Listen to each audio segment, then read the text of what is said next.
L'homme le plus spirituel, c'est celui qui a donné sa vie par amour pour les autres. Celui qui regarde ses ennemis et qui dit papa pardonne leurs fautes. Le plus spirituel a dit dans un jardin: mon ami, ce que t'es venu faire, fais le bien. Sachant que le mec venait pour le mettre dans pain pour rien, mais juste pour l'amour. Il n'a rien dit, il n'a pas lutté. Donc toi si la haine t'envahit tout à coup, c'est que t'as pas idée de ce de quoi il s'agit. Oh, Père, dis-nous de quoi il s'agit. Car quand on se dit spirituel, non, on ne brise pas les roseaux fragiles. L'amour c'est pas la guerre, l'amour supporte tout à la base. L'amour juge pas les gens sous prétexte qu'ils n'ont pas la classe. L'amour c'est pas l'argent, l'amour ça fait les jolies selfies. Car sans ce truc tout ce qu'on peut dire n'est que du bavardage. Ok les gars, y a une chose qui est remarquée, faut qu'on mette Dieu à la page, faut qu'on prêche dans nos quartiers. Car en effet c'est pour tout ça, mais l'essentiel c'est que les nations puissent voir l'amour qu'on peut dégager. L'amour c'est faire une femme, l'amour c'est faire un homme, l'amour c'est faire des gosses, l'amour c'est planifier leur bonheur, l'amour c'est ça aimer, les autres sont condamnés.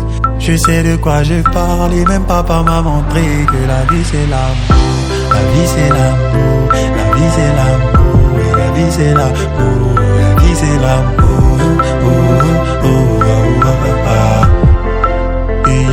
Jeez, je suis peiné de voir des gens prier sans l'amour, faire des dons sans l'amour. Même si tu t'envoles sans l'amour, mon gars, t'as rien fait du tout. T'évangélises sans l'amour, t'es comme une cymbale qui retentit. Frère, en gros, tu fais du bruit juste pour nous distraire. Un conseil sans l'amour est un piège qui va te détruire. Un mariage sans l'amour est une prison qui finit dans ton cercueil. Sans le love, aucune personne n'est fiable. Dites-moi en quoi un homme sans l'amour est différent du diable.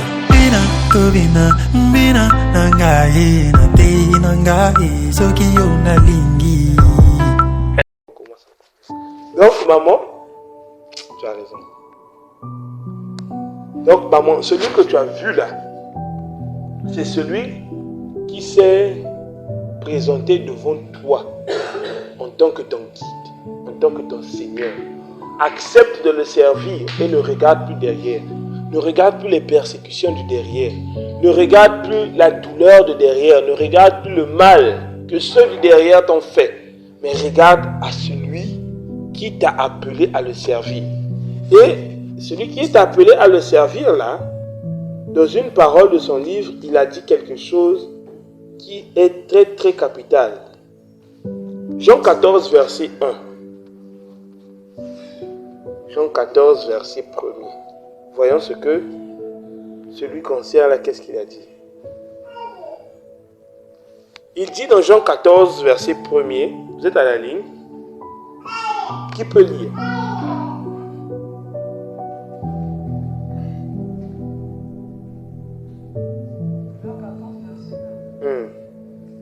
Juste le verset 1. Que votre cœur ne se trouve point. Croyez en Dieu, croyez en moi. Dis ça bien encore. Tu lis ça comme si tu étais fatigué. Que votre cœur ne se trouble point. Point. Maman, Croyez en attends Dieu. d'abord, sois douce. Est-ce que la première partie est rentrée? C'est un verset à deux parties. Que votre cœur ne se détourne point, ne se trouble point. C'est-à-dire, on appelle ça comme Manyongoso. Manyongi, le trouble qui Congo. Ah, vous qui connaissez le Congo là. Ah, toi, tu es un massacreur. Hein? Donc,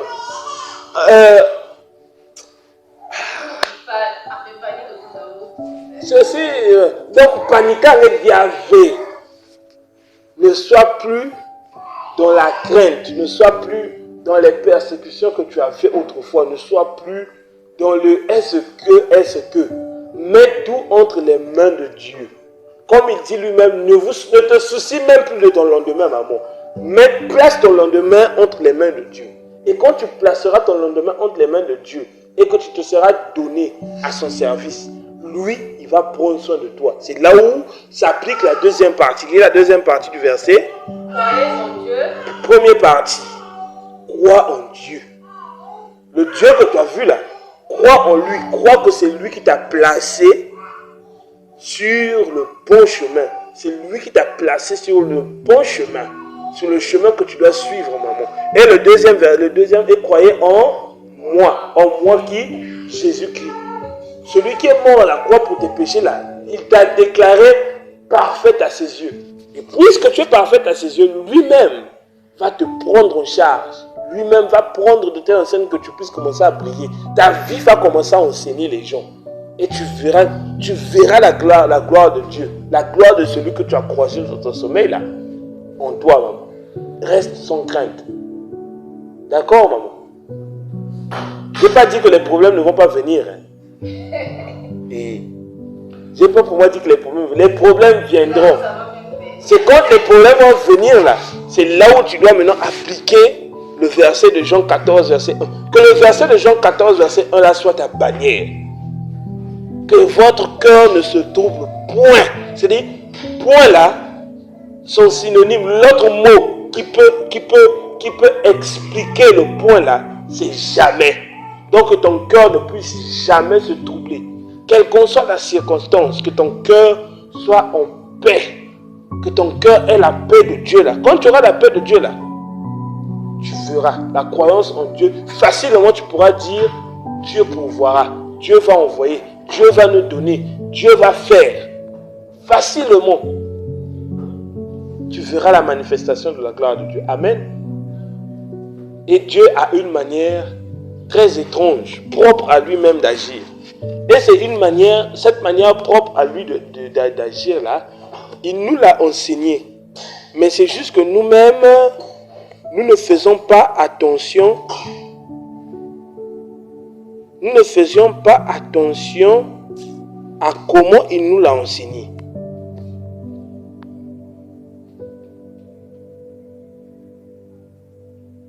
Nous ne faisons pas attention à comment il nous l'a enseigné. Et si nous faisions attention à comment Dieu nous a enseigné sa marche, sa façon d'agir, on ne serait pas dans les problèmes. Dieu a une façon d'agir comment? Dieu, quand il agit, il te met d'abord en avant. C'est-à-dire, il veut d'abord connaître ta position par rapport à ce qu'il veut faire de toi. Il n'est pas un gourou qui impose tout à tous. Ce qu'on essaie de nous faire croire. Il laisse d'abord, il te laisse faire. Tel que Christ était... Vous savez que Christ était Dieu dans la chair, non? Vous savez que Christ était Dieu réincarné dans un corps d'homme. Et étant donné que c'est Dieu réincarné dans un corps d'homme, il s'est soumis lui-même à sa propre loi, à sa propre manière d'agir. C'est-à-dire, Christ est venu. La partie du divin qui est en lui, là, il a laissé ça au trône là-bas. Il est venu sur terre en tant qu'homme. Et en tant qu'homme, il s'est soumis à toutes les comment je veux dire ça? À toutes les persécutions de la vie d'homme. Et quand il a fini avec toutes ces persécutions-là, qu'est-ce qui s'est présenté à la fin? Il dit, Père, j'ai fait connaître ta gloire, afin que toi, tu puisses me glorifier. C'est comme ça que Dieu fonctionne. Dieu pour fonctionner avec toi, Dieu pour te glorifier, fais d'abord connaître sa gloire. C'est comme ça que Dieu fonctionne. C'est sa méthodologie. Et Christ est venu nous enseigner cette méthodologie-là. Mais le problème, c'est que nombreux sont ceux-là qui ne se sont pas rendus compte de cette méthodologie-là, de cette façon d'agir-là de Christ. Christ, Dieu, sa façon d'agir, soit d'abord le serviteur avant d'être servi. C'est comme ça que Dieu fonctionne. Et Christ est venu nous montrer ça. On va lire. Soyez calme. On va lire tout mon baraté là. On va lire ça quelque part. Et je vais vous montrer un exemple palpable d'une personne qui n'était pas Christ, mais qui nous a montré la façon d'agir de Dieu. Dieu te laisse d'abord subir. Il te laisse subir de telle enseigne que les épreuves, les événements que tu vas affronter puissent t'éduquer.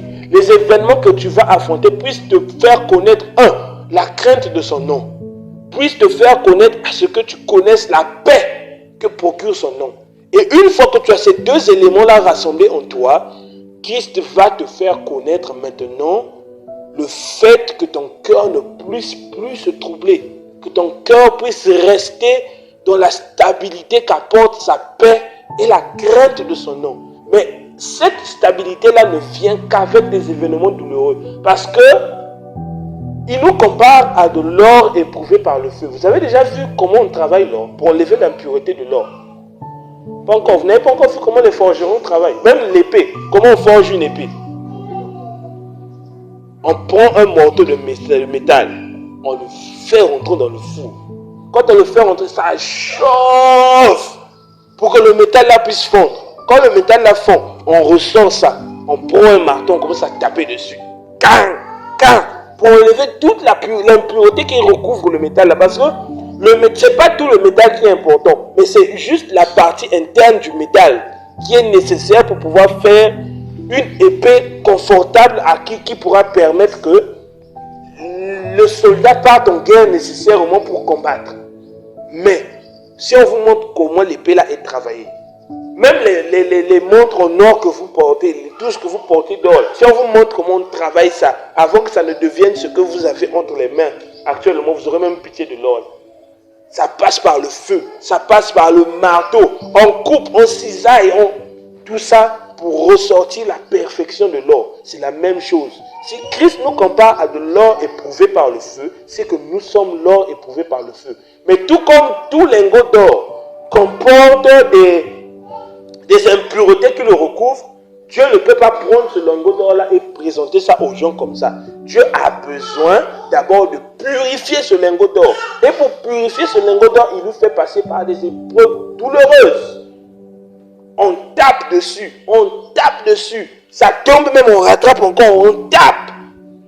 Pour pouvoir ressortir la pureté de la chose. Mais si l'or avait une bouche pour parler, qu'est-ce qu'il dirait? Ah, le gars a le même pain, hein? Mais pourtant c'est pour lui rendre joli. C'est la même chose avec nous. Nous sommes les lingots d'or du Christ. Nous sommes les lingots d'or de Dieu.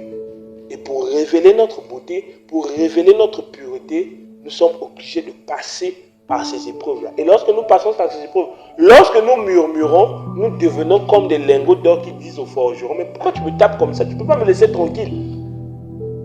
Et or, quand il le fait, c'est que ce lingot d'or-là est ignorant. Pourquoi? Parce qu'il ne connaît pas le destin qu'a le forgeron derrière lui. Le destin qu'a le forgeron derrière lui, c'est quoi? Le faire briller. Commençons par le premier exemple, Christ lui-même. Philippiens 2, verset 1er. Philippiens 2, verset 1er.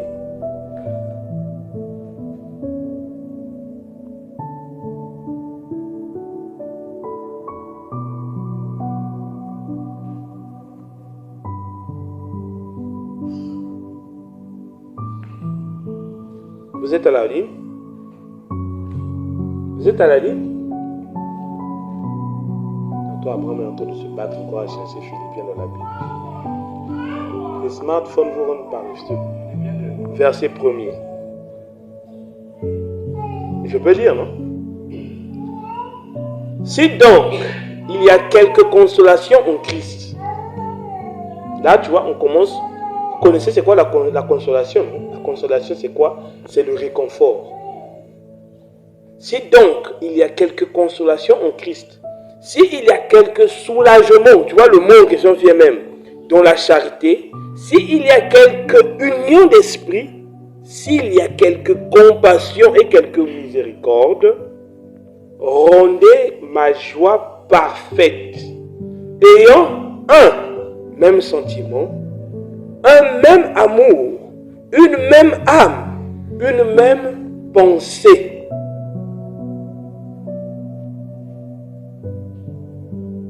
Une même pensée. Que qui? Que Christ. Qu'est-ce qui est arrivé à Christ? De façon simple, le verset essaie de nous dire, si vous voulez que ce qu'il y a comme charité, compassion, consolation, soulagement, union d'esprit qui est avec Christ, si vous voulez de ça, ayez le même sentiment, le même amour, une même âme et une même pensée que Christ avait. Or, lorsque nous voyons la vie de Christ n'était que douleur. La vie de Christ n'a été qu'affliction.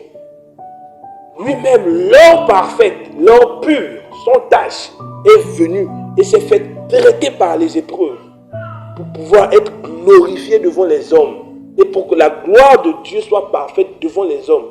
Il est venu dans la douleur, dans la souffrance, démontrer l'amour de Dieu pour les hommes.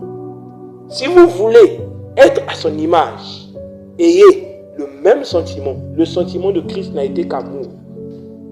Parce qu'à la croix, il n'a jamais maudit personne. Il n'a plus jamais maudit personne. Un même amour. Il a aimé tout le monde. Il a aimé pas tout le monde. Tous ceux pour qui il est venu se donner là, Christ les a aimés.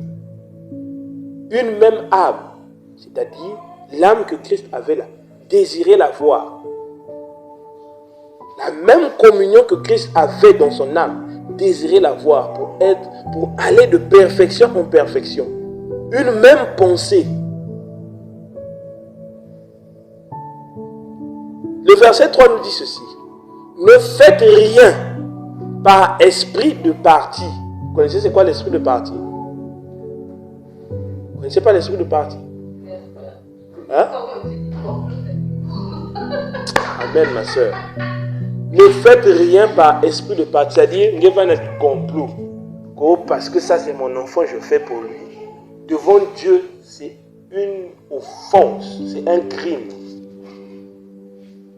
Ou par vaine gloire, c'est-à-dire par le fait de vouloir se faire connaître, le fait de vouloir se faire voir, vous faites des choses. Dieu n'aime pas ça. Parce que Christ lui-même, comme Christ était Dieu, non? Pourquoi il disait une parole de Christ, tout ce que je vous dis, il dit, par exemple, je vais paraphraser, il vous dit, les paroles que je vous dis m'ont été dites par mon Père. Pourquoi il le disait? Pourtant, c'était lui Dieu en question. Le Père en question, c'était lui. Quelque part encore, il dit, qui a vu le Père m'a vu. Pourquoi il venait et disait, tout ce que je vous le dis, ce sont les paroles qui ont été dites par le Père. Même dans Apocalypse, on vient de le dire. C'est écrit, révélation de Jésus-Christ que Dieu lui a donné. Pourquoi? Simplement parce que, il ne voulait pas faire voir sa gloire. Il voulait faire voir la gloire de celui qui l'a envoyé.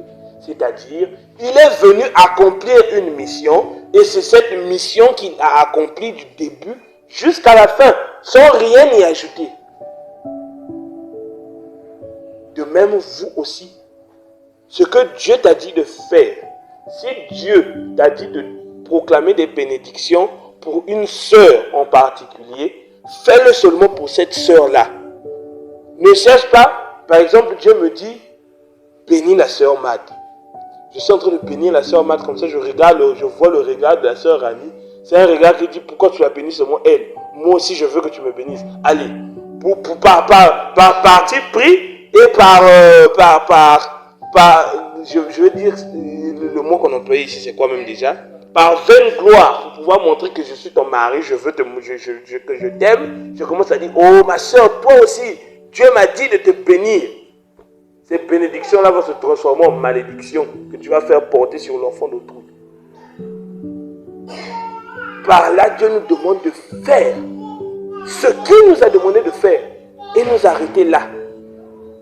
Ne rien ajouter, n'aller ni à gauche ni à droite. Il ajoute encore dans le même verset 3, mais que l'humilité vous fasse regarder les autres comme étant au-dessus de vous. C'est-à-dire, tu es conducteur, tu es enseignant, tu es maître, tu es prophète, tu es prophétesse. Tu es prophétesse. Hein? Prends tout ce qu'il y a de grand là. Lorsque tu es dans ton exercice, tu es au service. C'est-à-dire, tous ceux qui sont autour de toi sont plus grands que toi. Peut-être pas en âge. Actuellement, dans mon service là, tu es plus grand que moi. Parce que je dois m'humilier, je dois descendre. Quand je descends, ce que tu dis là, je dois te le dire. Ce que je dis, je dois te le dire avec tout le respect possible et imaginable. Je ne dois pas t'obliger. C'est moi l'enseignant. Vous devez faire ce que je dis. Non. On doit tout faire avec humilité. L'humilité ni kitsune. On peut dire ça, non? C'est quoi l'humilité?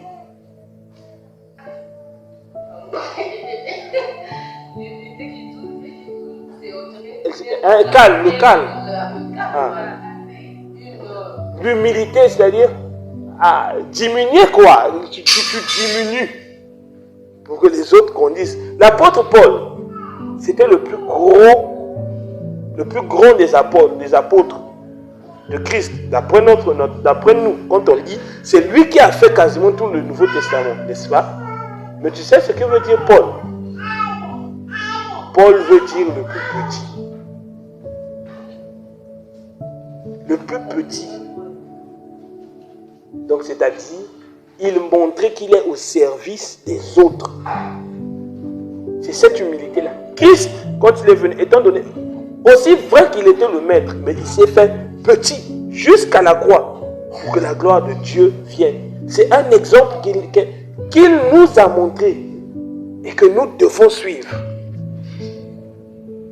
C'est un exemple que Christ nous a montré et que nous devons suivre, que nous devons mettre en pratique. Si nous prétendons vouloir faire valoir la gloire de Dieu, nous devons disparaître. Le nous intérieur doit disparaître. Les préjugés doivent disparaître. Parce que plus tu as des préjugés, plus tu as du toi en toi, moins tu auras du mal à te diminuer. Parce que tu te sentiras trop grand. Or, celui qui est trop grand devant les gens est orgueilleux.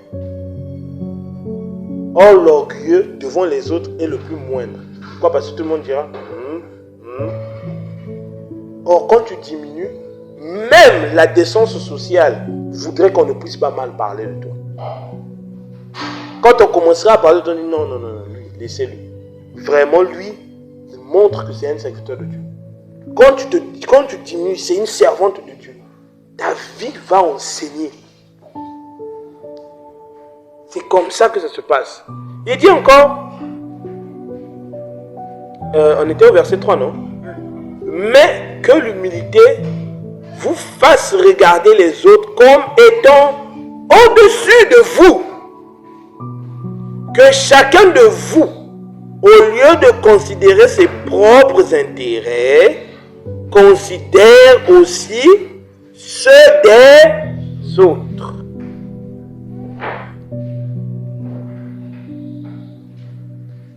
Le Christ, un jour, se tenait au milieu de ses apôtres. Il demande à ses disciples, il demande, que vous a-t-on dit? Quel est le plus grand commandement que Moïse nous a laissé? Vous savez ce qu'on a répondu? On a répondu, le commandement, le plus grand commandement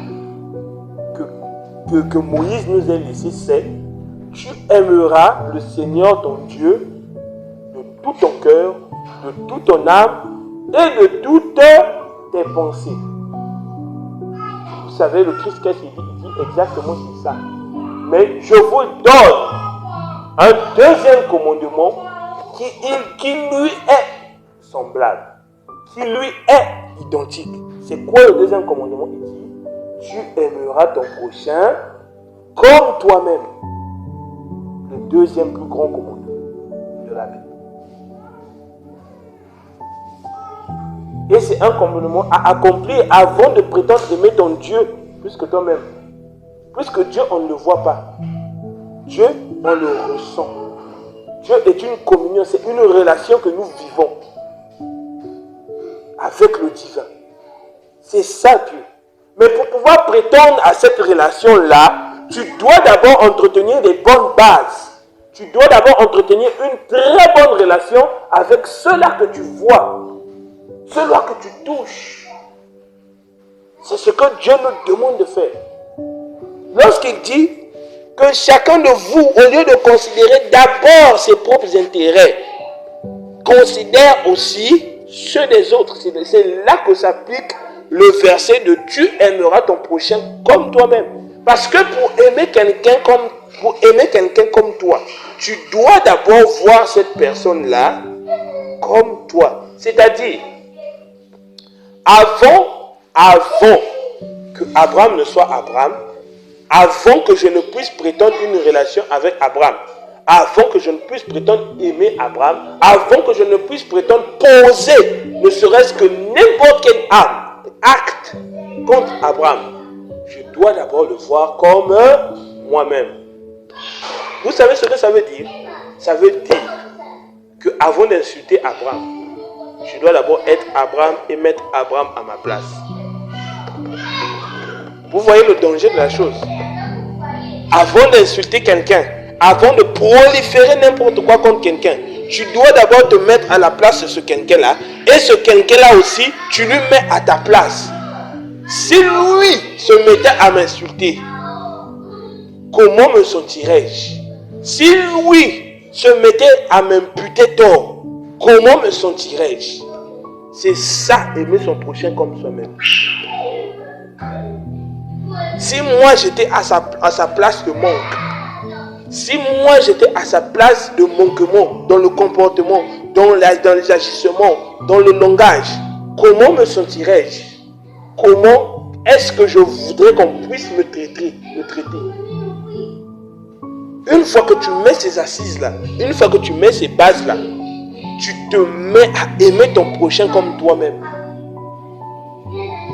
Et tu fais passer les intérêts des autres avant tes intérêts.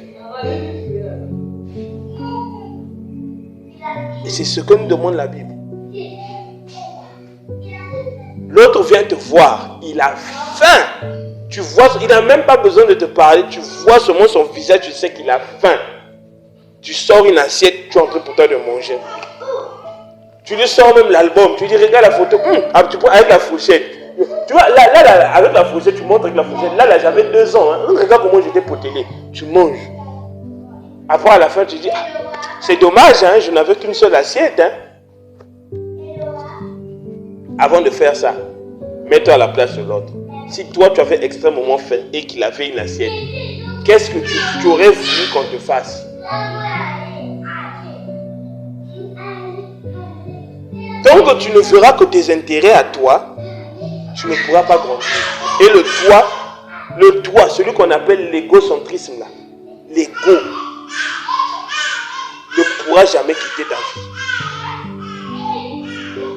Mets les intérêts des autres au-devant de tes intérêts. L'autre vient te voir, tu vois son visage. Vraiment, vous savez, il y a des visages de la faim. C'est-à-dire, il y a des visages, toutes les zones on n'a pas lu, mais il y a des figures à ça, il n'y a pas lu. Alors, vous voulez maman. Tu lui dis, avant le palu, d'abord, tu as le palu, non, oui. Avant de prendre les médicaments, viens, on va d'abord partager ma petite assiette. Là, tu t'es mis à la place de l'autre. Et Dieu dit, il coche, il dit. Celui qui sait faire le bien et ne le fait pas, commet un péché. C'est pas en vain que Dieu a mis cette parole.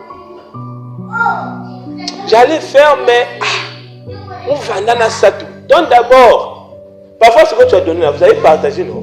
Et bon, on va faire les 100 pas. Vous arrivez là-bas, quelqu'un te dit, un tel, ça fait longtemps, j'avais prévu même, vraiment, j'avais prévu que tu viennes à la maison, mais comme on s'est vu, tiens, prends d'abord les 5000 là.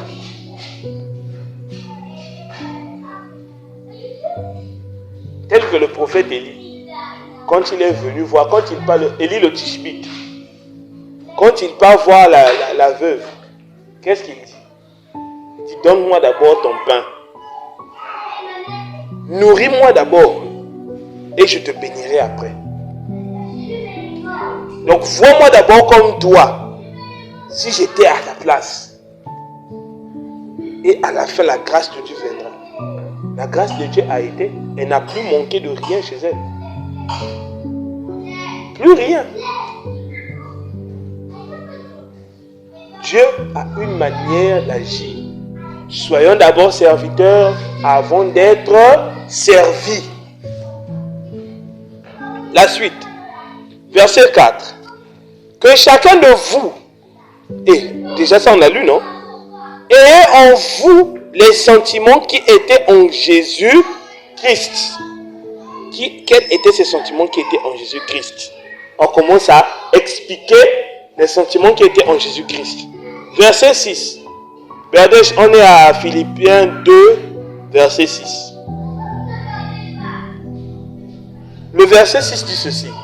Lequel, voyez les sentiments qui étaient en Christ en question. Lequel, existant en forme de lecture. Lequel, existant en forme de, n'a point regardé comme une proie à arracher, d'être égal avec Dieu. Dis d'abord aux enfants là d'arrêter de faire aller, on va aller quelque part après.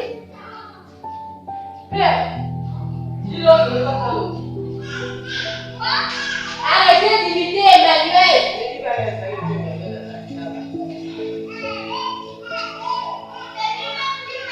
Verset 6. Verset 6. Lequel, existant en forme de Dieu, n'a point regardé comme une proie à arracher, d'être égal à Dieu. Vous comprenez cette partie-là?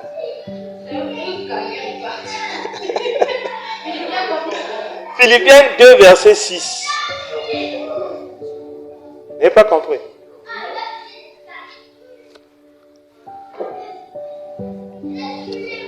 Lequel? C'est-à-dire, on dit, ayez en vous le même sentiment qui était en Jésus-Christ. Quels étaient les sentiments qui étaient en Jésus-Christ? Il savait pertinemment que dans sa tête, il était Dieu dans la chair. Il a existé dans le temps passé, dans le temps présent, dans le temps futur, sous la forme de Dieu. Et il savait que même à l'instant présent, où il était assis au milieu d'eux, qu'il était Dieu. Mais vous savez quoi? Il n'a pas vu ça. C'est-à-dire, il n'a pas regardé ça comme une proie à arracher étant égal à Dieu. Il n'est pas venu sur la terre et a dit, je suis Dieu, adorez-moi. Tel qu'un Dieu devait le faire. Vous comprenez maintenant, ayant arraché, comme une proie à arracher, être égal à Dieu. D'être égal à Dieu. C'est-à-dire, il n'a pas fait valoir son droit divin en tant que Dieu. Pourtant, il existait sous la forme de Dieu. Tout était soumis. Il ordonnait à la mer et la mer se calmait. Il chassait les démons et les démons fuyaient. Mais il n'a pas vu tout ça. Il n'est pas venu faire valoir sa divinité en tant que tel. Mais il est venu accomplir une mission de serviteur.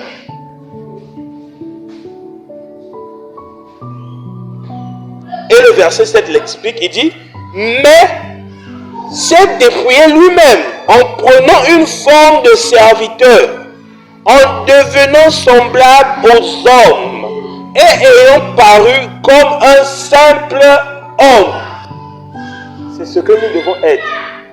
Prophète un tel, non, je suis un simple homme. Parce que Dieu dans sa chair s'est fait simple homme et s'est fait appeler simple homme. Apôtre. Non. La révérence là, faites-la à Dieu. Il est vrai que la Bible dit à tout Seigneur, tout honneur. On est d'accord. Quiconque reçoit un prophète en qualité de prophète, reçoit la récompense du prophète. On n'a pas refusé. Mais ça ne veut pas pour autant dire que toi, le prophète qu'on reçoit en qualité de prophète, tu dois dire partout, je suis prophète, je suis le prophète, je suis le prophète. Dieu n'aime pas ça. Parce que Dieu est venu, il est descendu dans sa personne et est venu, il nous a enseigné quelque chose. Et la chose qu'il nous a enseigné, la plus grande qu'il nous a laissée, c'est l'humilité. Il nous a appris à être humbles. Et nous devons d'être humbles. Nous devons d'être petits pour pouvoir paraître grands devant les gens. Verset 8. Il s'est humilié lui-même, se rendant obéissant jusqu'à la mort, même jusqu'à la mort de la croix. Dieu dans sa chair, ayant paru sous forme de Dieu, on a dit au début là-bas, mais il s'est rendu obéissant à sa propre parole, jusqu'à la mort. C'est pourquoi, voyez maintenant les grâces, ça c'est la partie bénédiction de la chose. Quand une fois que vous êtes servi, une fois que vous êtes serviteur, une fois que vous êtes servante, une fois que vous rentrez dans le service de la chose, qu'est-ce que Dieu fait? Il dit, bon serviteur, rentre dans la joie de ton Père. Et après, il commence à te donner les bénédictions que tu voulais au départ. Regarde les bénédictions qui sont. C'est pourquoi aussi, Dieu l'a souverainement élevé. Et il lui a donné un nom au-dessus de tous les noms. Le serviteur qui servait tout le monde là, on lui a donné un nom au-dessus de tous les noms. Afin qu'au nom de Jésus, tout genou fléchisse dans les cieux, sur la terre et même sous la terre. Et que toute langue confesse que Jésus-Christ est Seigneur, à la gloire de Dieu le Père. Donc Dieu s'est rendu serviteur pour nous enseigner à suivre. 1 Corinthiens 11, verset 1er dit ceci. Ne lisez, je vais paraphraser. Il dit, soyez mes imitateurs, comme je suis imitateur de Christ. Donc, si nous sommes imitateurs de l'apôtre Paul, qui nous a révélé toutes ces choses, parce que lui a été imitateur de Christ, nous devons imiter cette manière de faire de Dieu là. Parce que Christ était Dieu. Et cette manière de faire de Dieu là, nous devons l'imiter. Et une fois que nous l'imitons, nous devenons à la ressemblance de Dieu. Et une fois que nous devenons à la ressemblance de Dieu, nous rentrons dans la félicité du Seigneur.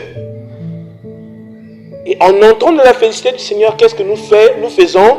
Nous glorifions Dieu. Nous devenons à l'image de Dieu. Et ce serment qui a été fait en Christ là est valable pour nous aussi. Lorsque nous sommes humides, nous sommes humbles, voilà. Lorsque nous sommes humbles, nous avons le même sentiment que Christ. Que nous pardonnons, que nous voyons nos prochains comme nous-mêmes. Et que nous comprenons ces choses. Devant nous, par Christ, tout genou va fléchir. Cette promesse qui a été faite à Christ devient valable pour nous également. Parce que nous devenons ses imitateurs. Et nous voulons faire ce qui a été fait par la gloire de Dieu. Si quelque chose n'est pas clair, ne vous gênez pas, arrêtez-moi. Mais je vais doucement pour que tout le monde comprenne. Mais s'il y a toujours quelques points d'ambiguïté, posez vos questions. Hein, mais bon. C'est pas comme dans les 4 murs où le pasteur parle de 10h jusqu'à 12h, on ne demande rien. Chez nous ici, là, maman, sens-toi libre. Tu as une question, même si ça ne va pas de pair avec ce que je dis. Si tu as une question, pose-la. Ainsi, mes bien-aimés, comme vous avez toujours obéi, travaillez à votre salut avec crainte et tremblement, non seulement comme en ma présence, mais plus encore maintenant que je suis absent. Voici la recommandation du Seigneur là. Il est absent dans sa chair, mais continuons de travailler dans la crainte et l'obéissance de ce qu'il nous a laissé.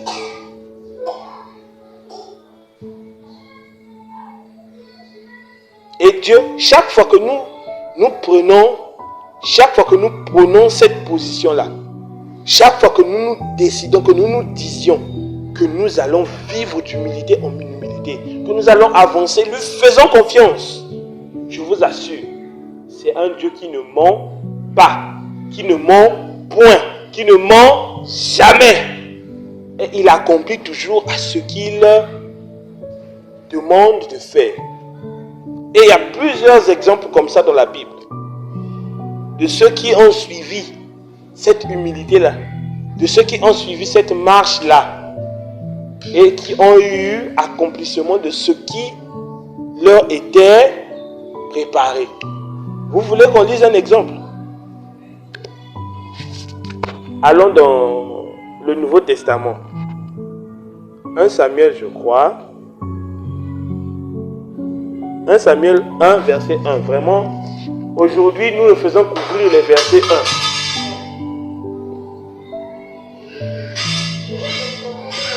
Ancien. Regardez, je ne me fais pas peur là. Mhm.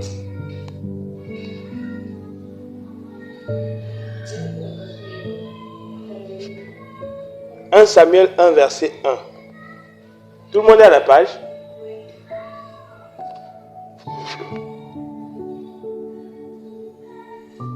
Il y avait un homme. C'est l'histoire.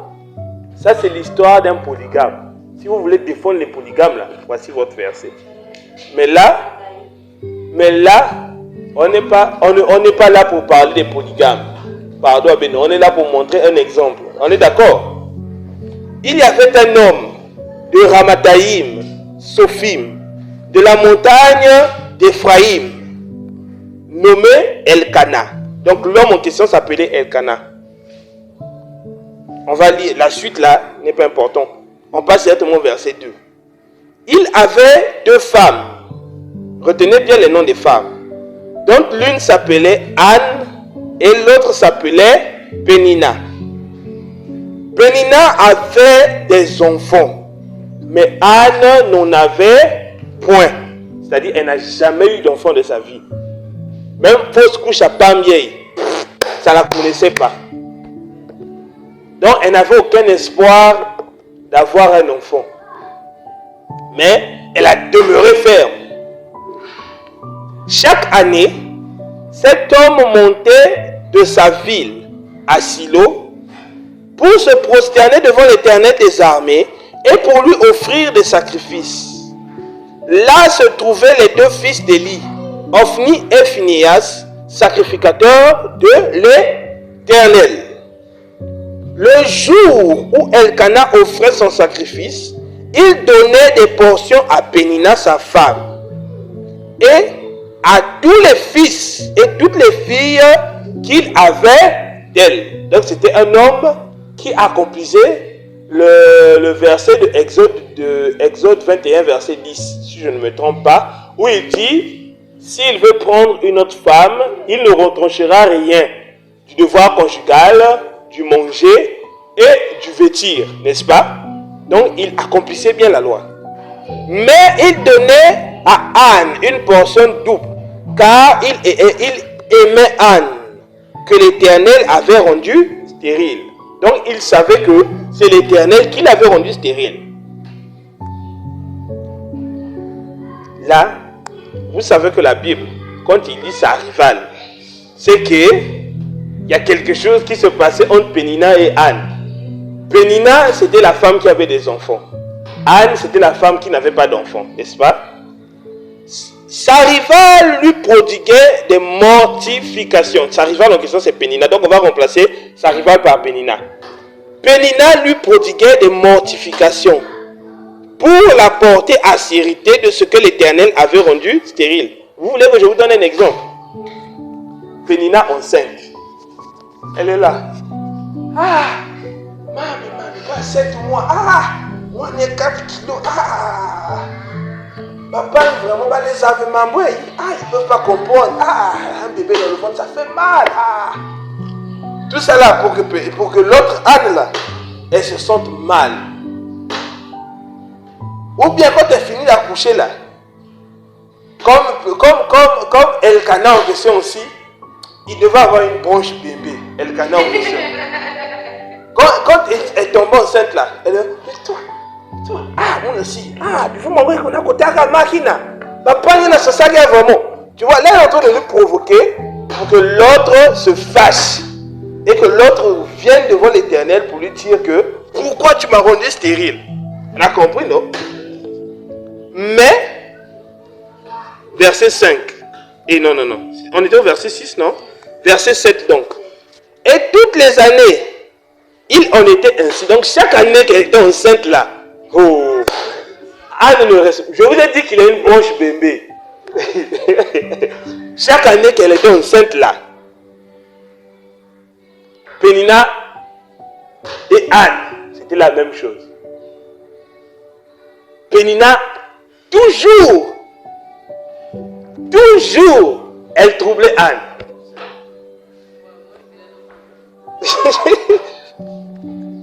Et Et toutes les années, il en était ainsi. Chaque fois qu'Anne montait à la maison de l'Éternel, Pénina la mortifiait de la même manière. Donc, elle était toujours là pour lui dire que c'est une akousombolagen toujours. Ma mère m'a acheté 2 mois de popo. Ah, merci mon mari, c'est parce que je l'ai fait un gros bébé de 5 kilos.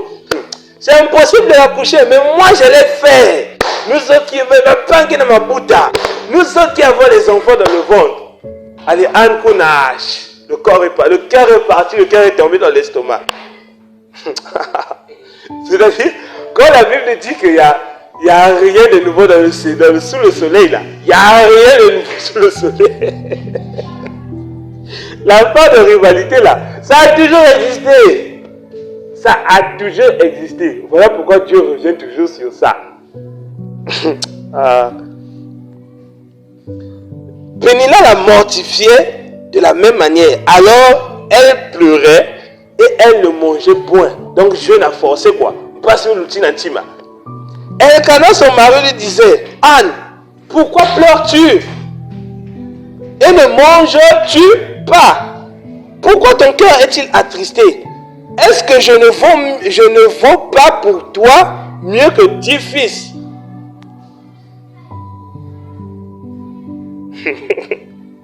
Est-ce que je ne vaux pas mieux pour toi que 10 fils? Anne, tu ne vaux pas mieux que 10 fils. Moi, je veux un seul là.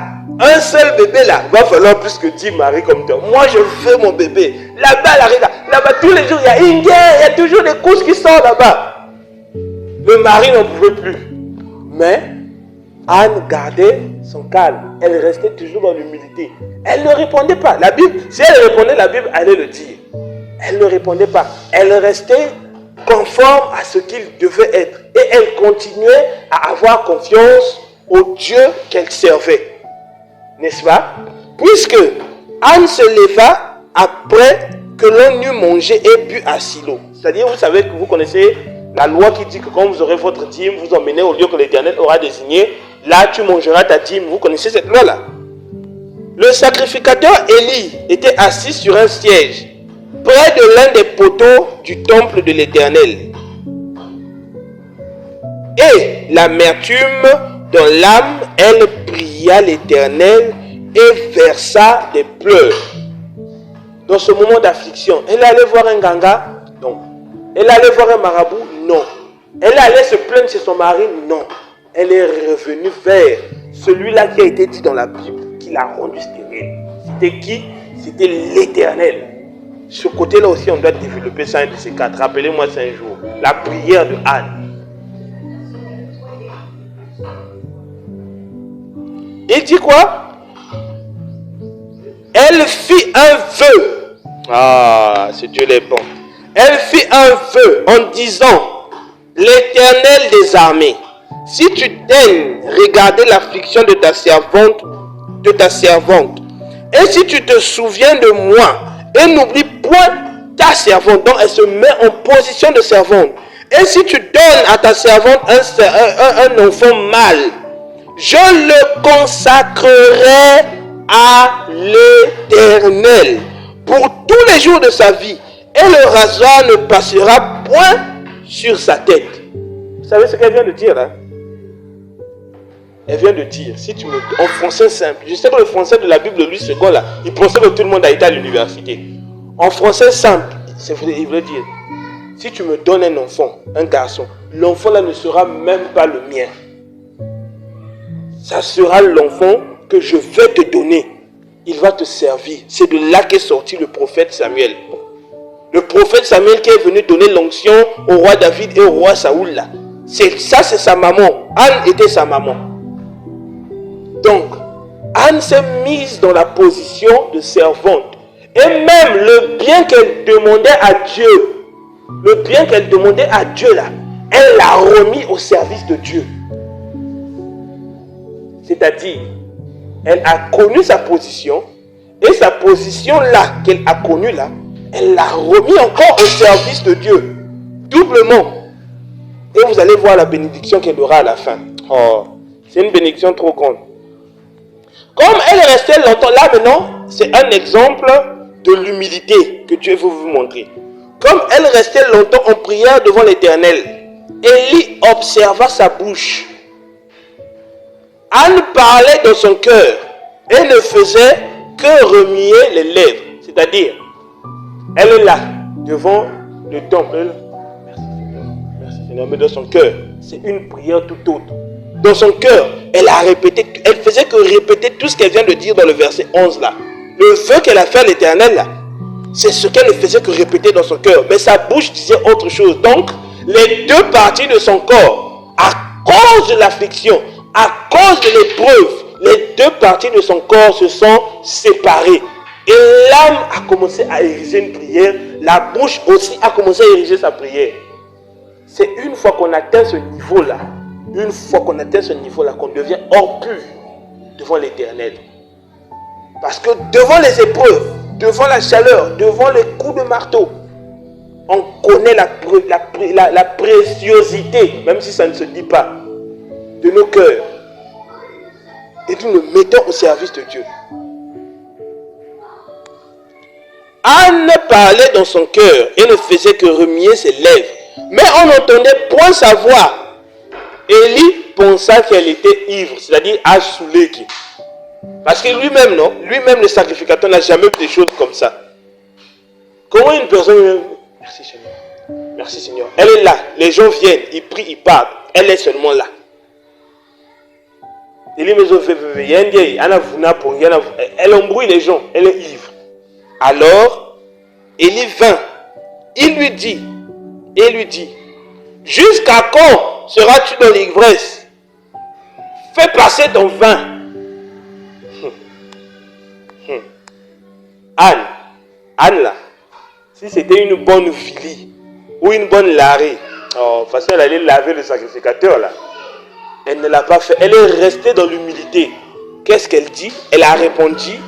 Anne répondit, non mon Seigneur, je suis une femme qui souffre en son cœur et je n'ai bu ni vin ni boisson enivrante, mais je répandais mon âme devant l'Éternel. Ne prends pas ta servante pour une femme pervertie, car c'est l'excès de ma douleur et de mon chagrin qui m'a fait parler jusqu'à présent. L'excès de quoi? De la douleur et du chagrin. Et vous voulez que Dieu puisse vous bénir dans le bonheur. Vous êtes quand même compliqué, hein? Tous ceux-là que Dieu a bénis, ils sont passés dans des douleurs affreuses. Seigneur, comme pour Anne, donne-moi un enfant. Anne est passée dans la douleur, dans les insultes de sa rivale. On l'a mortifiée, on l'a traitée d'inutile. Mais qu'est-ce qu'elle a fait? Elle n'a jamais poigné sa rivale là pour lui taper. Non. Elle est restée ferme à ce que Dieu voulait. Et ce que Dieu voulait, c'était quoi? Dieu voulait qu'elle demeure dans l'humilité. Qu'elle demeure une servante dans la servitude. Devant sa parole, devant sa face. Qu'elle vienne et explique toute sa douleur devant le Seigneur.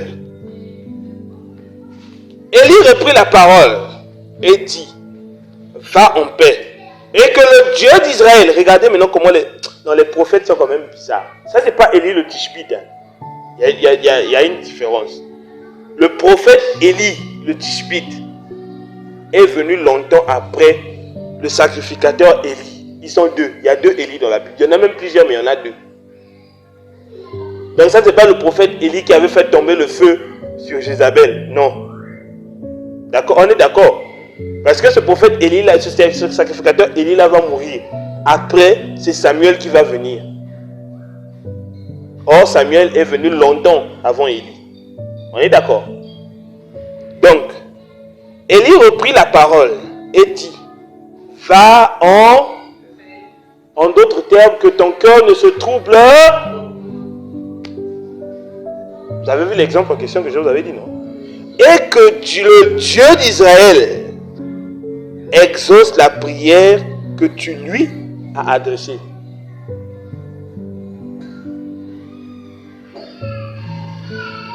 Exauce la prière que tu lui as adressée. C'est-à-dire que le Dieu que tu es venu servir, que le Dieu que tu es venu glorifier, que le Dieu que tu es venu élever, parce que tu l'as glorifié, parce que tu l'as élevé, parce que tu as répandu ton âme, que lui te glorifie également devant les hommes qui te persécutent. Vous avez vu la grandeur de Dieu? Dieu a toujours fonctionné ainsi. Et étant donné que Christ était sa représentation, étant donné que Dieu, qui était Christ, était soumis à sa propre loi, il ne pouvait pas venir faire autrement que cette démarche-là. Parce que c'est une démarche qu'il avait déjà établie. Et voyez maintenant les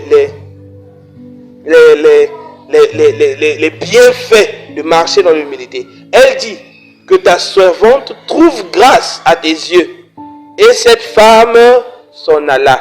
Elle mangea et son visage ne fut plus le même. Donc elle était sortie rayonnante. Elle démontrait, en fait, tout d'elle manifestait la gloire de Dieu. Tout d'elle manifestait la gloire de Dieu. Elle n'était plus la même. Parce qu'elle a marché selon les préceptes que Dieu avait établis.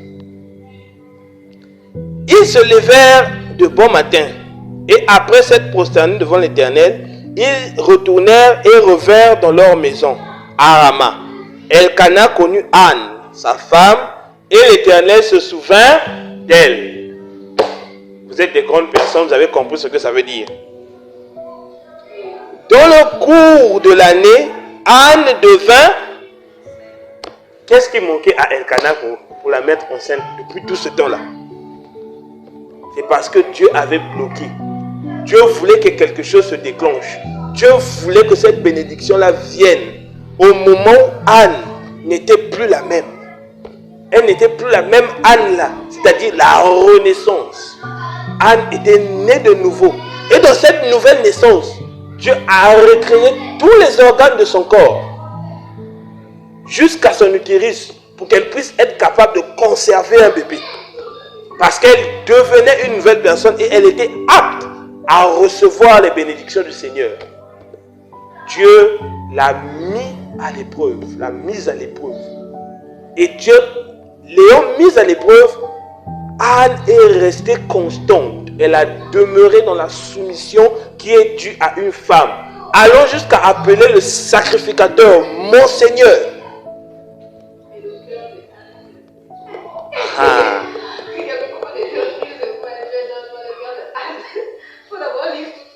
Lis d'abord l'histoire de Anne, comme ça tu comprendras c'est quoi le cœur de Anne. Ne lis pas juste en paraphrasant. En fait, si vous voulez découvrir la Bible, non, lisez entre les lignes. Lire entre les lignes, c'est quoi? Vous savez, la Bible, elle est comment? Si Perle, par exemple, veut aller au délétique, hein? La Bible va dire ceci. Perle alla au délétique. Mais pourtant, avant d'aller au délétique, Perle s'est levée de son lit. Elle a porté un t-shirt. Elle a mis sa robe. Elle a mis sa jupe. Elle est sortie. Elle a fait un bisou au bébé Emmanuel. Tout ça là, la Bible n'en parle pas. Mais Dieu a donné une grâce à ses enseignants, à ceux qu'il a établis sacrificateurs là, de lire à travers les lignes.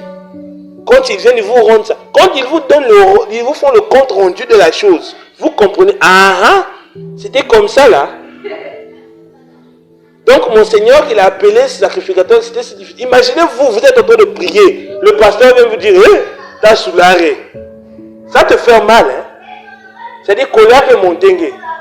Mais elle a dit, ne prends pas ta servante pour une femme qui consomme le vin, pour une servante. Elle a qualifié ça comment déjà? Pour une femme pervertie. Le mot est resté, hein. C'est un match, on dirait que tu te retrouves.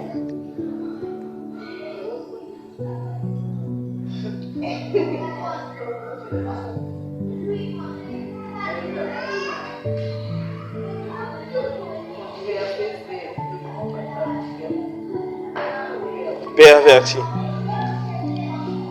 Continuons. Les bénédictions de Anne ne s'arrêtent pas là. Vous allez voir. Première bénédiction, elle voulait un enfant, non? Elle avait pour elle demander seulement un mâle, un seul. Regardez comment Dieu est bon. Je vais lire un peu vite. Son mari Elkana monta ensuite avec toute sa maison pour offrir à l'Éternel le sacrifice annuel pour accomplir son vœu. Mais Anne ne monta point et elle dit à son mari, lorsque l'enfant sera sevré, c'est-à-dire je le mènerai afin qu'il soit présenté devant l'Éternel et qu'il reste là pour toujours. C'est-à-dire elle a accompli, Dieu a accompli son vœu et elle aussi, elle a accompli le vœu qu'elle avait fait à Dieu. Toujours cette relation-là. Elkana, son mari, lui dit, fais ce qui te semble bon. Attends de l'avoir sevré. Veille seulement, l'Éternel accomplir sa parole. Et la femme resta et allaita son fils jusqu'à ce qu'elle le sevra.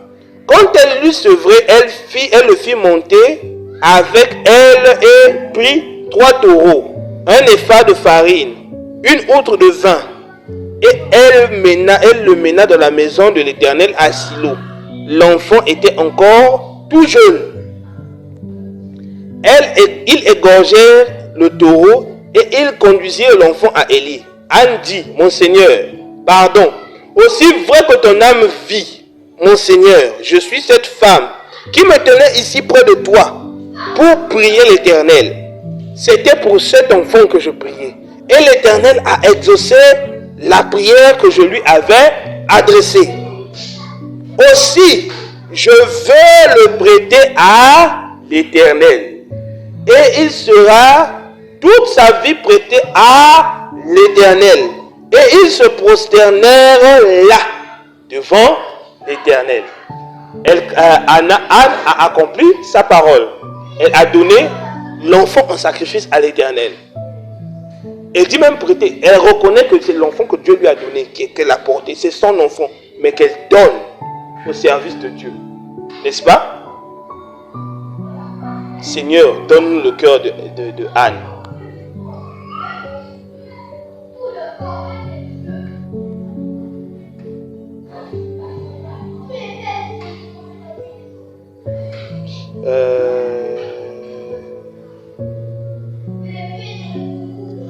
Attendez.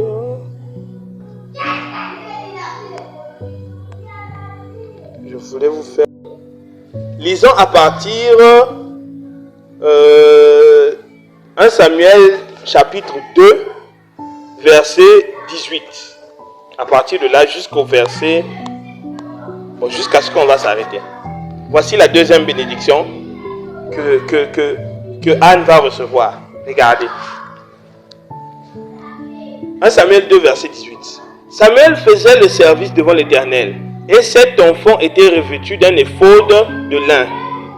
Sa mère lui faisait chaque année une petite robe et la lui apportait en montant avec son mari pour offrir des sacrifices annuels. Élie bénit Elkana et sa femme en disant, que l'Éternel te fasse avoir des enfants. Là, il parle à Elkana. Que l'Éternel te fasse avoir des enfants de cette femme pour remplacer celui qu'elle a prêté à l'Éternel. Et ils s'en retournèrent chez eux. Lorsque l'Éternel eut visité Anne, elle devint enceinte pour une deuxième fois. Non, c'est pas écrit là-bas. Mais donc elle est tombée enceinte pour une deuxième fois. Pour faire l'histoire courte, ils sont partis faire des sacrifices, non? Le sacrificateur Élie voit vraiment comment l'enfant est donné à servir dans le temple. Comment les parents aiment l'enfant et comment les parents savent que c'est leur enfant. Malgré tout, c'est quand même difficile de se séparer d'un enfant. Et vous voyez cette douleur-là du sacrificateur Élie, inspiré par le Saint-Esprit, pour faire des paroles de bénédiction à Anne, par son mari, en disant que la femme qui t'a donné un enfant que tu as donné à l'Éternel, là, puisse porter encore d'autres enfants de toi.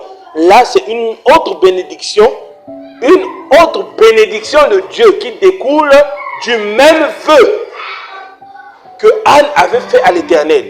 Vous voyez comment Dieu est bon. Mais entre-temps, Dieu avait juste dit, serre-moi. Le reste, Anne n'était pas au courant de ça. Dans son cœur, elle ne voulait qu'un seul enfant. Et son cœur était comblé. Et pour le combler encore plus, Dieu lui fait une seconde grâce. Et lui donne une deuxième grossesse. Et une deuxième grossesse particulière. Lorsque l'Éternel eut visité Anne, elle devint enceinte. Et elle donna, elle enfonta combien d'enfants?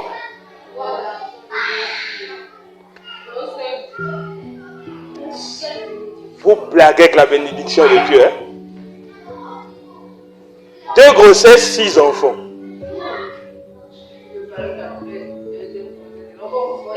Ah, ça la Bible n'a pas dit. Ça la Bible n'a pas dit. Mais Elkanah avait une branche bébé, ça c'est sûr. Donc, vous voyez comment Dieu fonctionne. Vous voyez comment Dieu fonctionne. Dieu n'a jamais changé sa façon de fonctionner. La façon de fonctionner qu'il avait hier est la même qu'il utilise aujourd'hui. Et c'est la même qu'il utilisera à jamais. Il suffit de connaître comment Dieu fonctionne. Il suffit de se mettre au service de Dieu. Il suffit de faire la volonté de Dieu. Il suffit de faire, d'accomplir le plan de Dieu. Mais pour accomplir le plan de Dieu, il faut d'abord connaître comment marcher avec Dieu. Et une fois que tu connais comment marcher avec Dieu, une fois que tu connais le meilleur exemple qu'est le Christ lui-même dans sa chair, une fois que tu vois l'accomplissement de ces exemples-là partout dans la Bible, tu vas reconnaître dans ton cœur que Dieu est Seigneur. Et tu dois appliquer ces exemples-là dans ta vie. L'humilité, la charité, la compassion, l'amour, les mêmes sentiments qui étaient en Christ, l'amour fraternel, voir son prochain comme soi-même. Accomplis tout ça et tu verras que la paix de Dieu va te visiter. Tu verras même que la colère va te fuir. C'est ce qui représente le vaccin le plus efficace contre la colère. L'amour du prochain. Si tu ne veux pas être énervé contre ton frère, regarde-le contre toi-même. Est-ce que tu peux t'énerver contre toi-même? Va devant un miroir. Si tu veux savoir si tu peux être énervé contre toi-même, va devant un miroir. Hein? Va devant, tu fais ça. Tu te regardes devant le miroir. Tu fais ça comme ça. Tu vas voir à la fin de toi-même, ça va te faire marrer. Tu vas te trouver ridicule. C'est ça que la Bible appelle voir ton prochain comme toi-même. Tu es là, donc, imagine-toi, tu fais ça. Le miroir se fait. tu fais. Le miroir se fait. À la fin, tu vas te trouver stupide. C'est ce que la Bible essaie de nous dire lorsqu'il dit regarde ton prochain contre toi, comme toi-même. C'est-à-dire, mets un miroir devant toi. C'est plus ton prochain qui est devant toi, mais c'est toi. Imagine-toi que tu es en train de t'insulter toi-même. On va dire, mais tu es un fou. La personne, si c'est affolée, c'est ce que Dieu nous demande d'être. Dieu nous demande d'être des fous. Mais oui, il nous demande d'être des fous, comme ça nous verrons notre folie à nous. Il n'y a que cette manière de savoir ça. Parce que si tu es fâché contre toi-même, qui peut te délivrer de ta folie? Quand tu vas reconnaître que vraiment mon degré de folie là atteint une autre dimension, c'est à ce moment-là que tu vas arrêter avec ta colère. C'est à ce moment-là que tu vas... Imagine-toi que tu es en train de te juger toi-même. En fait, prenez tous les exemples de la vie. Mettez ça dans l'amour fraternel. Vous verrez que... C'est-à-dire, il y aura une paix constante là qui va s'installer. À tous les événements que tu vas affronter, tu vas dire, ah, c'est Dieu qui a voulu. C'est Dieu qui a voulu. Parce que si tu essaies d'y mettre du tien, regarde-le comme toi-même. Et c'est à ce moment que tu vas dire, ah non, c'est Dieu qui a voulu. Il vaut mieux se moi laisser. Vaut mieux se moi laisser. difficile à faire. Hein? De temps en temps, donc il faut te promener avec un miroir maintenant. Quand ta naïm t'énerve là, sors le miroir. Tu regardes le miroir.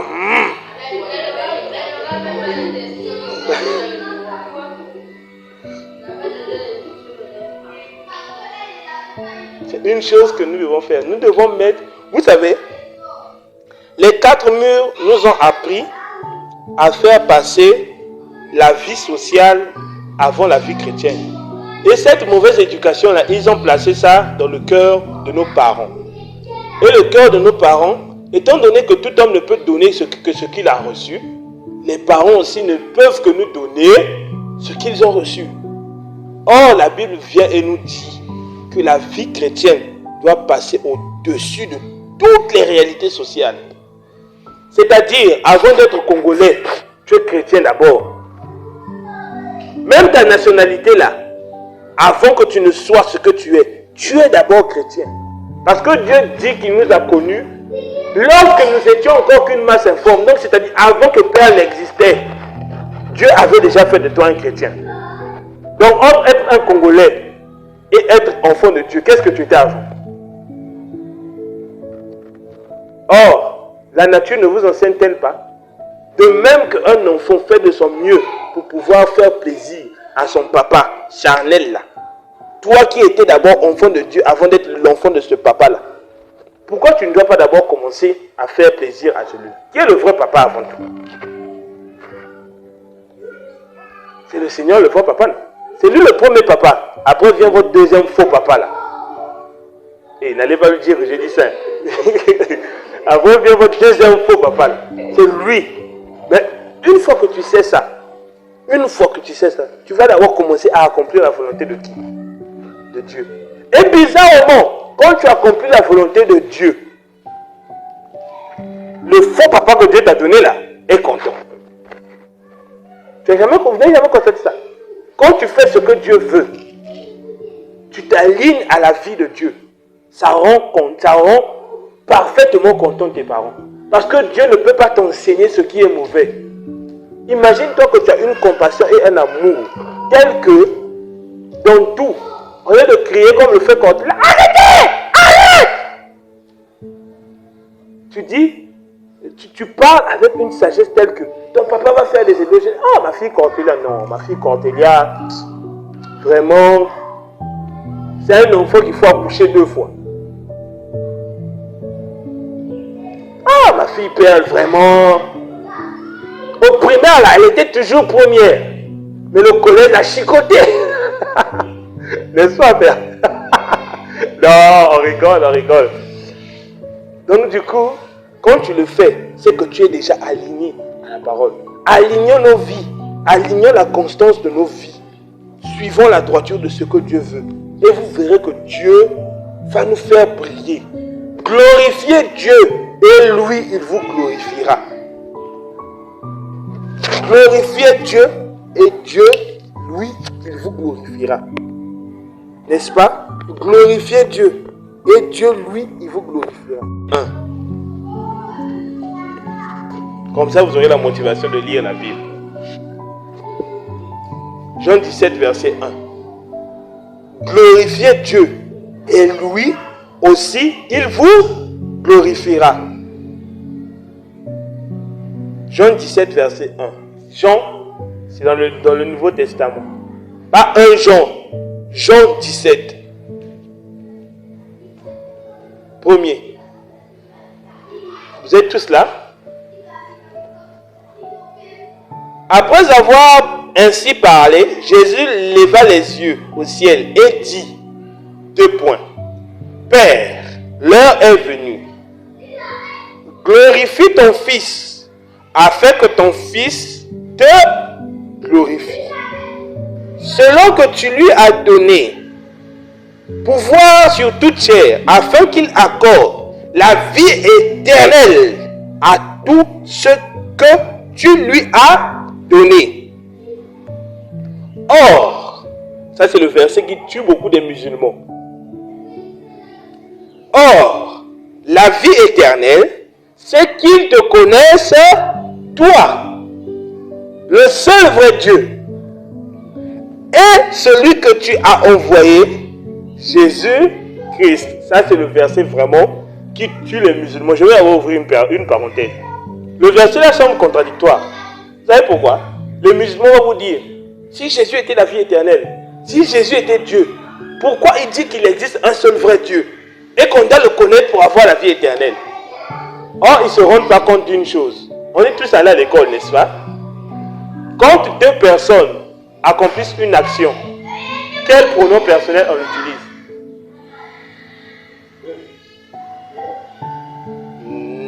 Non. Quand deux personnes accomplissent quelque chose, quel pronom personnel on utilise? Celui... Hein? C'est nous, non? Mais dans ce verset-là, combien de personnes sont citées? Il y a Dieu, et puis Jésus-Christ, n'est-ce pas? Mais réalisez maintenant la première phrase. Lisez fort, s'il vous plaît. Non, verset 3. Fort, quoi? Ah!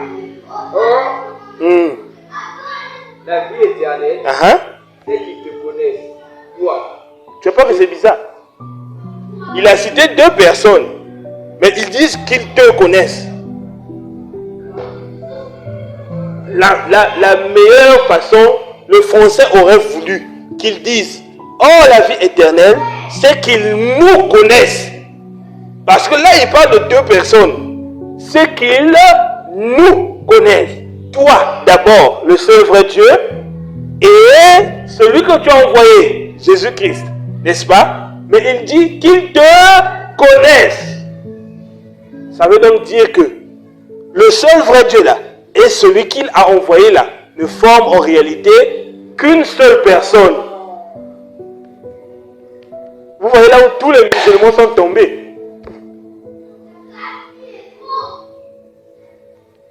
La Bible est terrible. Les mécréants qui veulent venir se perdre dans la Bible, là, on va les perdre. Il n'y a pas quelqu'un qui va se lever là pour venir nous soulever, nous qui va quitter de cette Bible là. Elle est trop parfaite. Elle a été créée pour perdre ceux qui doivent se perdre. Et elle a été créée pour sauver ceux qui doivent être sauvés. On n'a jamais forcé quelqu'un à suivre notre Dieu. Mais, qu'à cela ne tienne, en tout lieu, en tout temps, en toutes circonstances, on parlera de notre Dieu dans toute sa vérité. Amen. On était dans la glorification.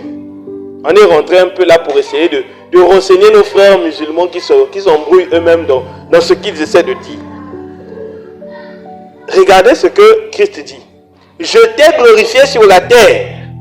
Je t'ai glorifié.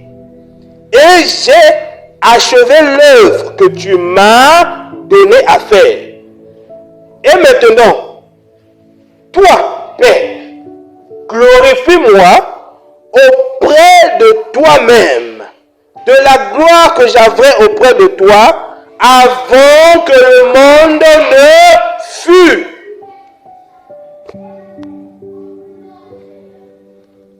C'est toujours comme ça que fonctionne le Seigneur. C'est toujours comme ça que fonctionne Dieu. Avant qu'il ne te glorifie, glorifie-les devant les hommes. Raison pour laquelle il dit, si vous avez honte de moi, moi aussi, j'aurai honte de vous devant mon Père. Glorifiez d'abord Dieu. Et lui, il se souviendra de vous. La prière que Anne avait faite, souviens-toi de ta servante, souviens-toi de ton serviteur. Il le fera pour vous. Et il vous fera tomber enceinte. Vous fera tomber enceinte, c'est-à-dire vous aurez les bénédictions que vous demandez. Parce que vous avez soumis vos cœurs à lui. Ce n'est pas une mince chose à faire, hein. C'est très très difficile. C'est très très très difficile. Parce que le cœur a été programmé automatiquement pour ne pas se soumettre à la volonté de Dieu. Pour pouvoir se soumettre à la volonté de Dieu, vous devez avoir l'Esprit de Dieu. Alors, demandez toujours à ce que cet Esprit de Dieu-là, cet Esprit de Dieu-là fasse interférence entre vous et la chair. Et que vos âmes se soumettent toujours à la volonté de Dieu. Ainsi, vous glorifierez Dieu devant les hommes et Dieu vous glorifiera devant ces gens-là, devant lesquels vous le glorifiez. Amen. Voici donc voici donc la portion de ce que Dieu avait prévu pour nous aujourd'hui. J'ai beaucoup parlé, hein? À votre tour de parler. Je vous écoute. Qui a une question? Qui n'a pas compris? Non, vous comprenez trop bien quoi. Je suis trop fier de vous. 10 sur 10. Comme vous l'avez si bien compris, que chacun me fasse un résumé de ce qu'il a compris. Ah, là je vous ai eu. Chacun me fait un résumé. Tata Rani a fui. Tata Rani, reviens ici. Quand il est à vas-y. Fais-nous un résumé de ce que tu as compris. Moi, j'ai compris que grâce à la prière, à la voix de Dieu, on peut exaucer n'importe quel souhait par sa grâce et par sa miséricorde.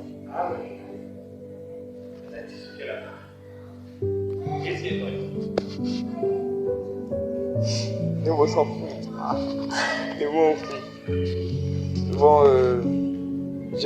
moi, ce que j'ai compris, c'est que le Seigneur est fidèle à sa parole. Même si ça dure des années, des décennies, des siècles, le Seigneur est de veille toujours sur nous. Le Seigneur sont toujours soumis sur nous. Nous devons juste ne rap pas. Le Seigneur est fidèle à sa parole. Que ça prenne des années, des mois, il se souviendra et il se souvient toujours de toi. Garde tes regards toujours sur lui. En petite ligne, c'est ce que j'ai retenu, mais les mots enfouis. Donne à qui veut faire la suite. Vous avez compris. Donc, ce qui veut donc dire que vous avez quelque chose, gardez quelque chose. Dites-nous ce que vous avez compris. Pour ma part, pour l'enseignement d'aujourd'hui, j'ai compris que le Seigneur a toujours son regard sur nous. Peu importe les situations, nous devons voir qu'à lui. Et que notre cœur ne doit point se troubler par rapport aux situations. On doit faire connaître nos besoins à lui seul qui a la solution. Et aussi, j'ai compris que nous devons nous faire petites afin que Dieu puisse nous élever. Nous devons être humbles en toute situation. Nous ne devons pas être hautains ou encore penser que nous pouvons faire quelque chose de nous-mêmes, de notre propre force. Mais non, nous devons nous réduire en fait. Nous devons nous faire petites afin que le Seigneur puisse être élevé, que sa gloire puisse se montrer. Que peu importe les situations, il est là. Amen.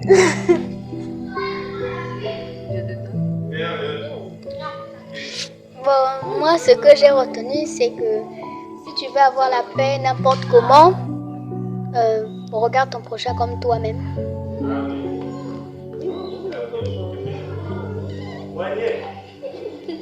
Papa. Ah, ok.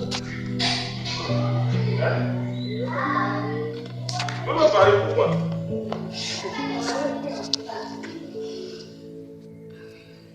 Moi, ce que j'ai compris, qu'au début de toute chose, au début de toutes les situations, nous ne devons pas d'abord montrer notre propre intelligence, nous devons faire confiance à Dieu et de ne pas nous laisser abattre dans les situations, de ne pas en fait voir le problème, mais de voir la solution d'abord. Parce que nous devons être fidèles à ce Dieu-là et connaître, comment je peux expliquer ça?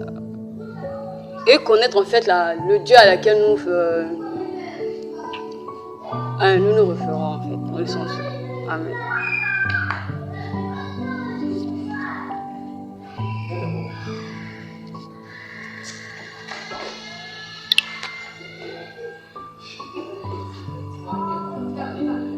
Alors, tiens. Maman Forest. Non. Elle était partie. T'inquiète pas, maman. Je sais que je parle beaucoup. Mais supportez-moi. Supportez-moi. Alors, mes soeurs, j'allais profiter de ce moment. Je pensais que tout le monde devait être là aussi. On devait partager apprendre la première composition de l'Assemblée. Non, je suis trop fier de vous. Une chanson. Mais c'est pas difficile. Le premier groupe peut apprendre comme ça. Là. On va faire les fiers au deuxième groupe. On peut apprendre la chanson, non? Vous connaissez la chanson, c'est ça? Non. Pas encore. Ça pesait même pas, c'était à peine 6 mégas. Un forfait de 5 mégas. Mais il y avait les choses de YouTube qui venaient, tu vas changer ça. Hein? Tu vas changer ça. Oui, mais ils connaissent au moins la cadence. Je n'ai pas changé les paroles, j'ai juste inversé les trucs. Bon, moi je vais chanter. Vous allez écouter les paroles. Mais après, j'ai essayé d'envoyer ça par message à tout le monde. Mais un seul message pesait déjà 17 messages. Donc ça m'a déçu. Vous êtes déjà plus de 20 dans la messagerie. Donc ça va faire 20 fois 17. Donc du coup, ça m'a déçu ça direct. Je préfère vous envoyer ça sur WhatsApp où aucun message ne coûte aucun truc. Là-bas, c'est mieux. Donc, les paroles de la chanson. Les paroles de la chanson. Les paroles de la chanson sont là. Je vais chanter et vous allez écouter. Excusez ma vilaine voix. Le titre, c'est une chanson que vous connaissez déjà. À toi toute la gloire. Mais on a essayé d'y ajouter certaines paroles pour essayer, parce que tout le temps on répète souvent à toi toute la gloire. Il n'y avait pas de paroles. Dieu par sa grâce a inspiré la sœur maman et quelques paroles qu'elle a eu à lire dans la Bible l'ont inspiré pour qu'elle mette ça en chanson.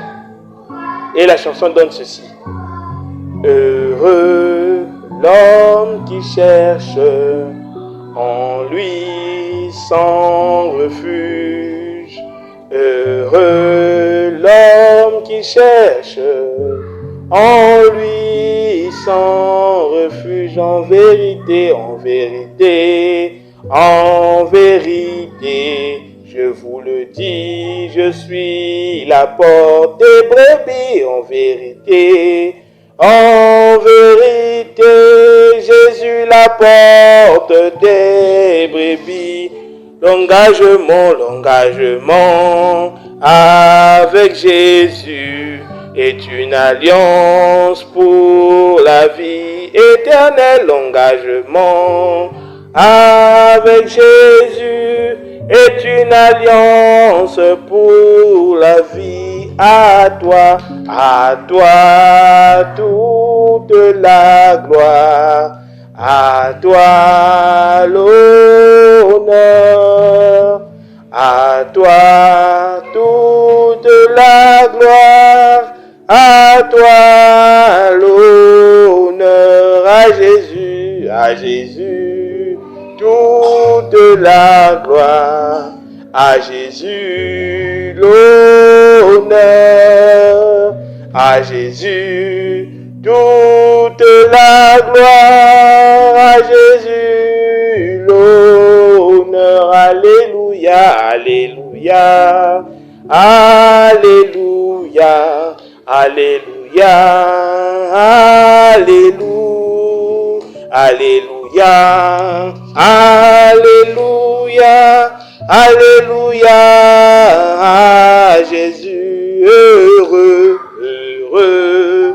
l'homme qui cherche en lui sans refuge.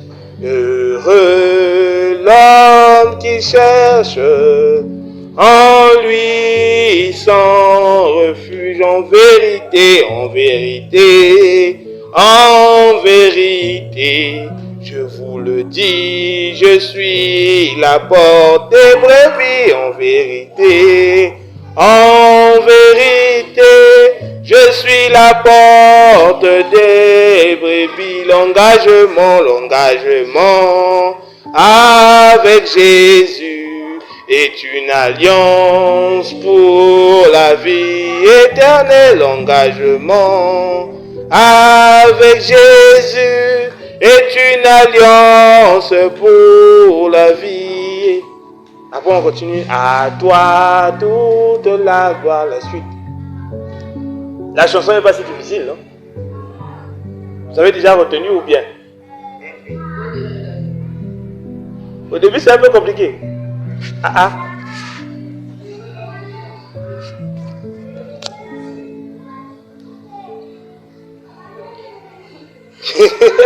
Tu commençais bien pour toi.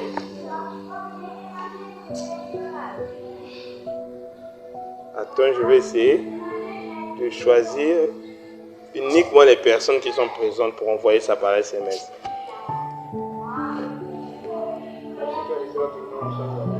Dommage. Faire les fiers. 3, 2, chant. Heureux, heureux, l'homme qui cherche en lui sans refuge. Heureux, l'homme qui cherche en lui sans refuge. En vérité, en vérité, en vérité, je vous le dis, je suis la porte. En vérité, je suis la porte des brebis. L'engagement, avec Jésus est une alliance pour la vie éternelle. Engagement avec Jésus est une alliance pour la vie. À toi, toute la gloire. À toi l'honneur. À toi toute la gloire. À toi l'honneur. À Jésus, toute la gloire. À Jésus l'honneur. À Jésus toute la gloire.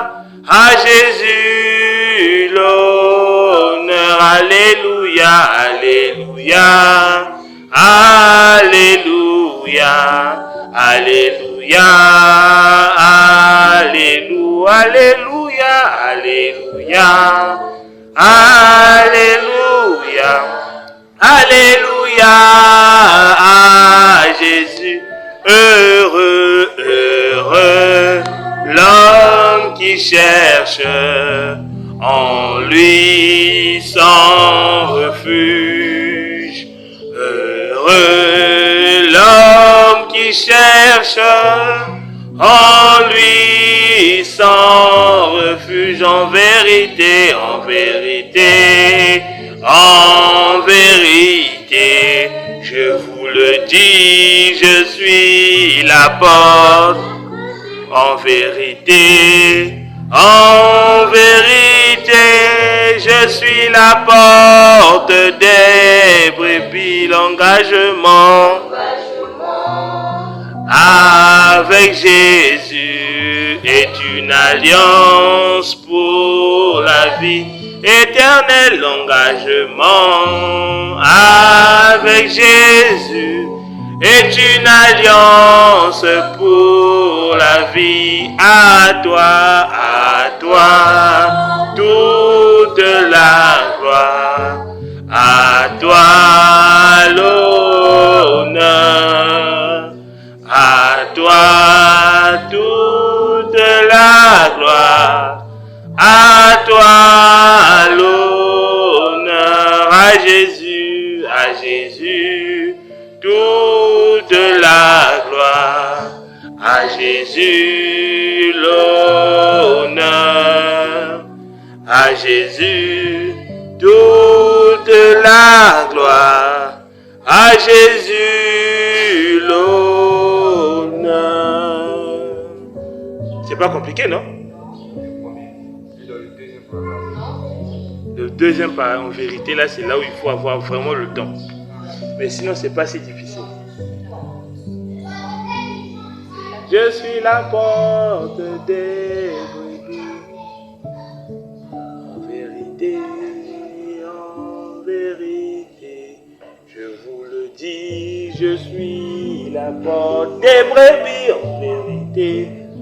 En vérité, Jésus la porte des brebis. Vraiment, que Dieu soit loué pour cette belle chanson. Et nous appelons les sœurs. Demandez au Seigneur de vous inspirer encore à nous trouver des belles chansons comme ça. L'assemblée est pauvre en chansons. Mon bon n'a pas de refrain, Bekele. Vous êtes fort dans les refrains. Mais les couplets là, aïe. Vraiment. Donc on va clôturer la séance. Il est 17h54. On va clôturer la séance. Et pardon.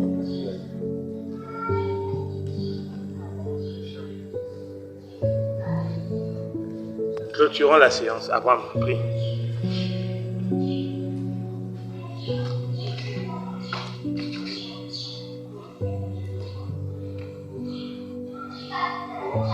Vas-y.